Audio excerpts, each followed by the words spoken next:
భర్త వెలగొట్టినాడు, అత్తమామ వెలగొట్టినారు, తల్లిదండ్రులను దూరం చేస్తున్నారు.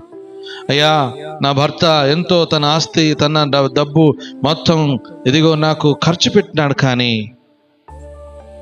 ఎక్కడ కూడా బాగుపడలే. కానీ నీ గురించి నేను విన్నాను, నువ్వు ఎందరినో బాగు చేస్తున్నావు, చనిపోయిన వారిని లేపుతున్నావు అని విన్నాను. ఇదిగో నా మనసులో అనుకున్నానని సాగిలపడి ఏం చేసిందామె? సాగిలపడి ఇదిగో నమస్కారం చేసి ఆయన వస్త్రాన్ని ఎక్కడో ముట్టేసింది. తన రక్తస్రావం ఆగిపోయినట్టుగా చూస్తున్నా.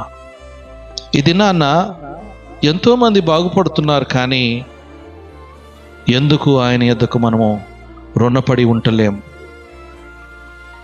బాగుపడ్డ తర్వాత ఎందుకు ఉండలేం?